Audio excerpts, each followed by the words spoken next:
Hey y'all, I am back and I have more of your Let's Not Meet stories that I'm very nervous to read today. I actually only picked out 2 stories and I'll tell you why. Normally, when I go on the subreddit, all the stories that I've read or have like previewed, whatever, show up in gray, and the stories that I've never clicked on are black. It wouldn't tell me which ones I've read before. So I was searching and I read a million stories and I was like, I've already read this one, I've already read this one. So I only picked out 2 because it was overwhelming, but they're fairly long. So I think it'll be okay. I think. Also, we're compromising on the air situation.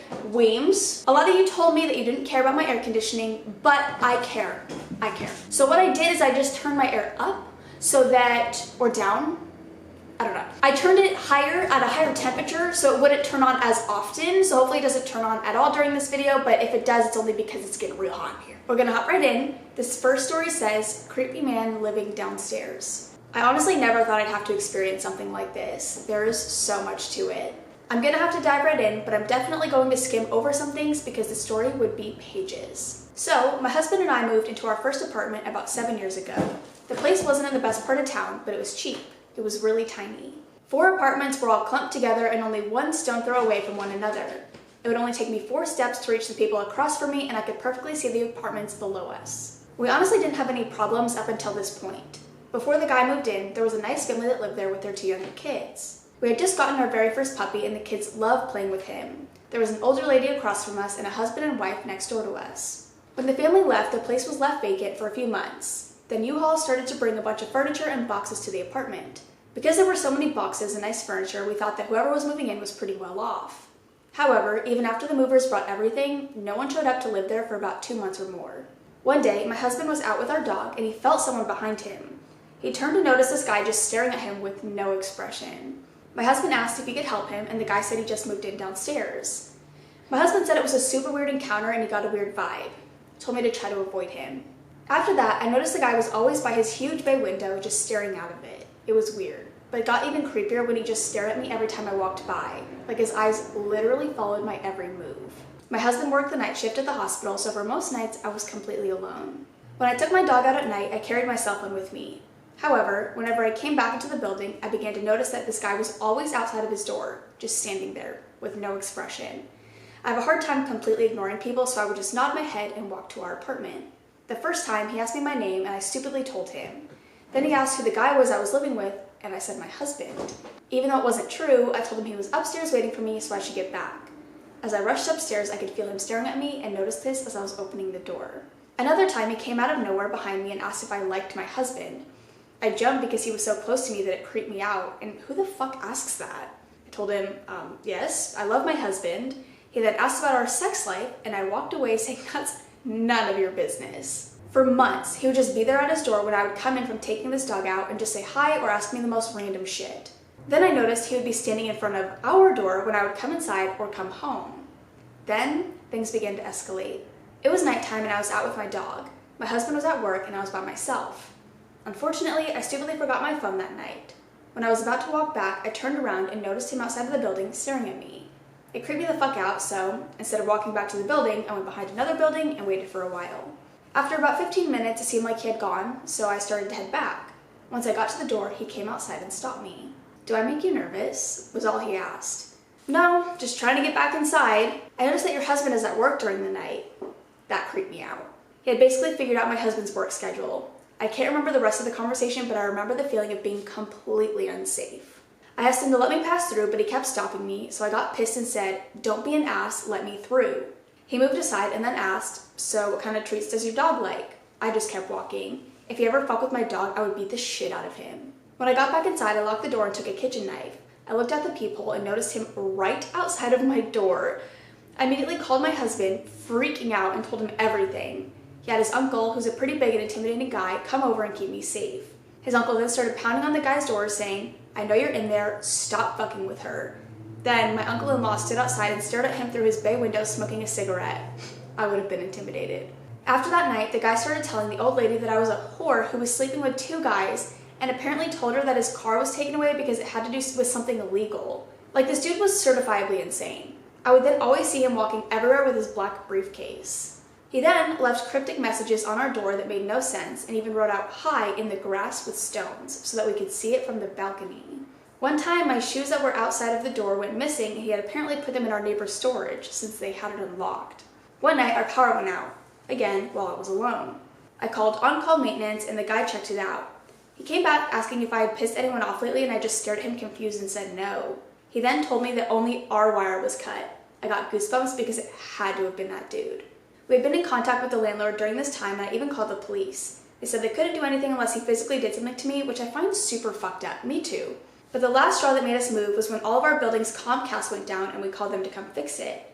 Then, the creepo wouldn't let the Comcast guy fix it and started yelling at him, so the guy called the cops. When the cops came, they arrested the guy and found a ton of gasoline cans in his apartment. Even though the dude was arrested, my husband still wanted us out of there. But yeah, certifiably insane neighbor, let's never meet. What was the gas for? What was the gas for? That is terrifying because I feel like he was like plotting something against you, which is like so fucking scary. Luckily, I haven't experienced anything like that where I'm at now. And at my old house, like I knew some of my neighbors, but it wasn't like a super like close-knit community. At least I don't think it was. But I knew like my next door neighbor, he was a really nice guy, but I've never like, I don't know. I've never had to like live next door to a psychopath before, so no. Okay, and then this last story says, and this one's long, so I feel like this will be a normal length video. Dear Julian, I hope you're not still touching strangers and trying to follow them home. You're a creep, bro.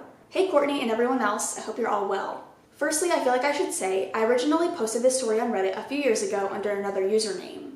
It's probably lost in the archives by now, but just in case there are any long-term Let's Not Meet readers out there, I'm the OP. Different username, same woman, just older with the same creepy story. Anyways, settle in, get a drink. This will be a long one. For context, this happened when I was 20 years old and I was studying art at a university an hour away from my hometown. The route was the same every day, 5 days a week. I caught the train and then made a 5-ish minute trek uphill to the studios on campus. The walk itself took you around the corner from the train station and through an area of off-campus student housing. More often than not, there were people around and the streets were always well lit, which is very needed in the UK considering it gets dark at 3:30 to 4 p.m. in the dead of winter. I walked the route day and night and never once felt unsafe or uneasy in any way. Well, not any more than the average girl. At the time of this story, I had been doing the commute for almost 2 months without any trouble. Until I met Julian. On the day in question, I packed up my various sketchbooks and tools and made my way to the train. It was still light out and there were lots of people around. Feeling safe enough, I put in my earphones. However, 2 minutes into the walk, a guy rushed past me, banging my shoulder and almost knocking my work out of my arms. As I struggled to rebalance my things, I remember thinking I should shout, "Excuse you," and was surprised when the guy stopped in his tracks as though he had read my mind. I shot him a look and continued to struggle with my things, and he carried on walking. The whole interaction took probably 20 seconds, and I thought little of it. The route to the train was often busy, and I've gotten used to people banging into me, so I carried on. The station was pretty busy, so I made my way to a small seating area down the platform to wait out the 10-15 minute wait in peace. For lack of something to do, I opened a sketchbook and started to sketch, but in a matter of minutes, I watched out of my peripheral vision as someone joined me in the seating area. I didn't bother to look up because I have what my friends call a resting nice face, which has led to interactions with strangers that I do not wish to have. Not that it mattered this day as I felt a tap on my shoulder. Looking up, I was greeted by a smiling face. He was a guy perhaps a few years older than I was, and honestly, he was kind of handsome and friendly looking. I don't know if it's because I'm an artist, or maybe it's because he turned out to be a creep, but his face is branded into my memory. So much so that I could probably draw his portrait to this day. He was talking to me, but I could barely hear him through the music, so I took out an earphone and asked if I could help him. This is where the crazy started. "Are you an artist?" he asked, looking me up and down. "Do you study art here?" I either nodded or said yes in reply. I don't remember. He pointed to my book. "Can I look at this?" And without waiting for my answer, he took my book from my lap. As he flipped through my work, he started to sing my praises, telling me I was really talented, that he liked my technique and my vision, etc. He told me his brother owned a gallery in Switzerland and he was always looking for young, new talent to exhibit. I don't know why, but I asked where in Switzerland his brother had a gallery, and I'm glad I did because it gave me the first red flag. He told me the gallery was in Vienna. Now, I'm no geographical genius, but as a European, I knew Vienna was not in Switzerland, it's in Austria. I took my book back and did the nod and smile, pretending to be interested as he explained the gallery, but then the subject turned to me. Everything was a compliment in the traditional sense, but it felt hollow. In retrospect, it felt like I was being looked at not with attraction, but as an object. He started listing things he liked about me, as though checking things off a checklist. We were strangers, but this man felt comfortable enough that he touched my hair and commented on the color and wave.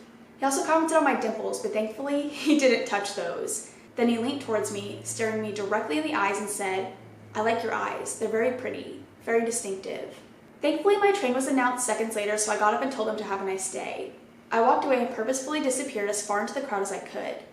As I got on the train, I looked back and saw him standing outside of the seating area, leaning against the fence, seemingly busy talking on the phone. Thankful to be homeward bound, I found a seat as the train pulled away from the platform and I thought the encounter was over. But no. What felt like moments later, a familiar voice asked, "Can I sit here?" I looked up and it was him. I remember just staring at him for a moment, confused as to how and why he was in front of me.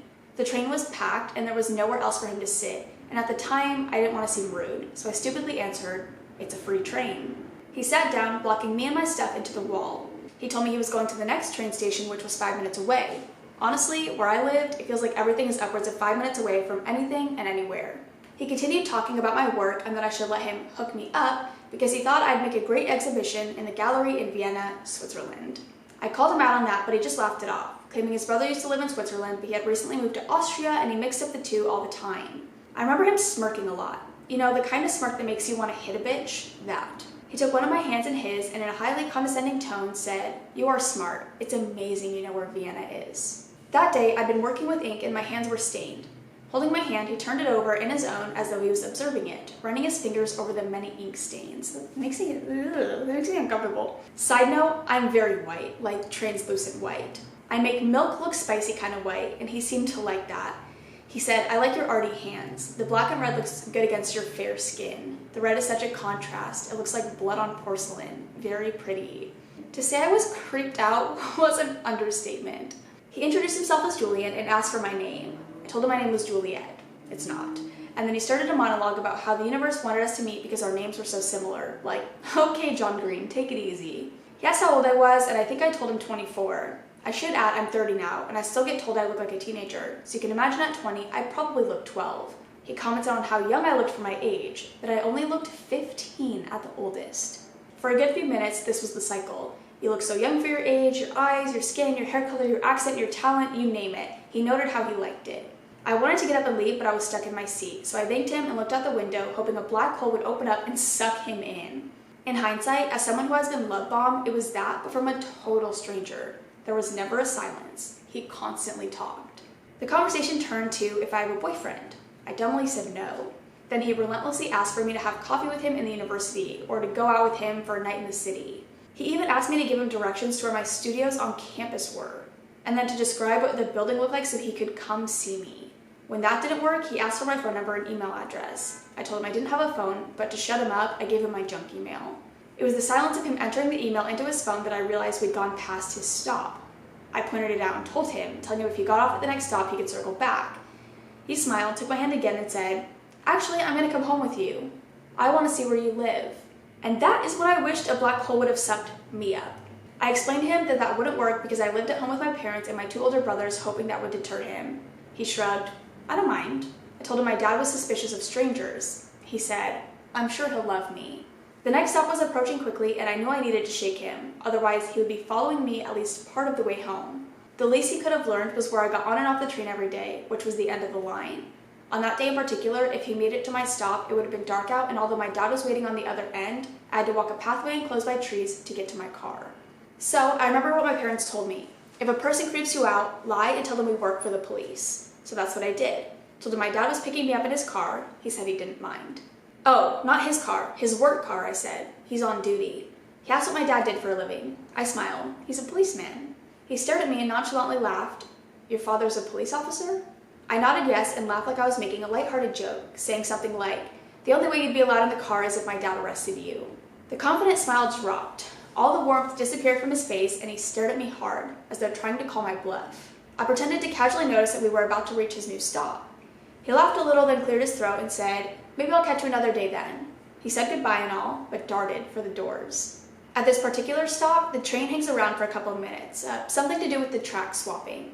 I watched him through the window, and instead of moving away, Julian got off the train, got straight on his phone, and stared back at me through the window until the train left the station. I then saw him walk away, down the stairs, out of the station. I'm guessing he didn't need to circle back after all. Thankfully, I never saw him again, but a week later, my friends and I were talking about my interaction with Julian and about a friend of mine who had been followed home to her flat on campus by another guy. Luckily, she managed to lock the guy out and reported his behavior to the housing staff. Turns out, she knew at least 3 other girls who had had weird interactions with men on or around the university. Later that week, the tutor called all the girls together and told us that reports had been made to the university about suspicious men following or acting inappropriately towards young women. We were told to be vigilant, not walk alone if possible, you know, the usual.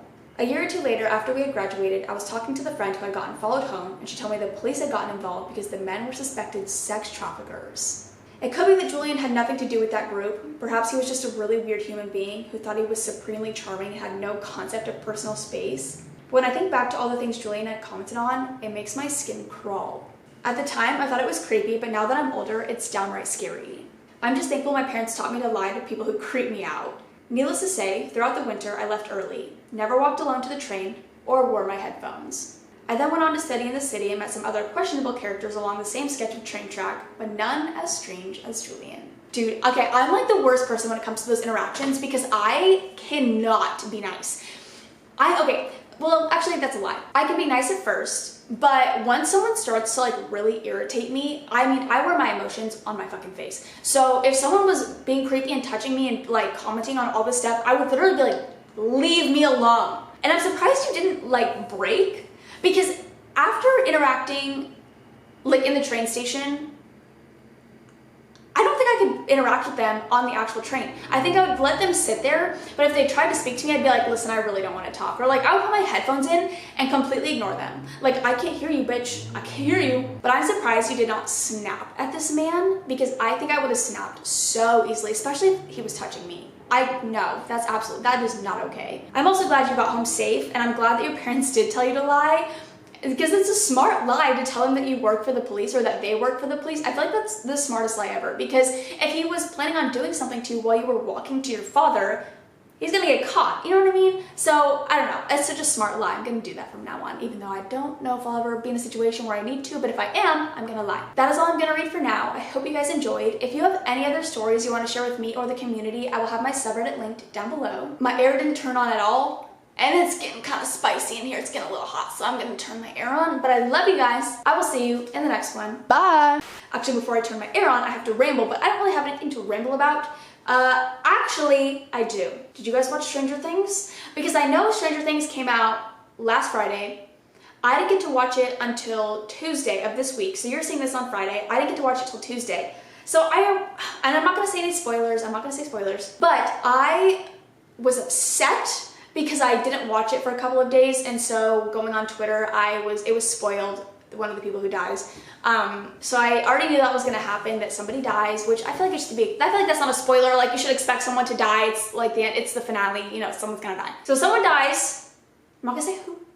But I was very upset. I was very upset because it was spoiled for me, but it was still like really good. Like, when it happened, like, I knew it was gonna happen because it's just kind of obvious it's gonna happen, especially when you already know that they're dying. And so I knew it was gonna happen. I had like my blanket pulled up, like I was like, oh my god. And when it happened, I was like holding back tears. I was very upset.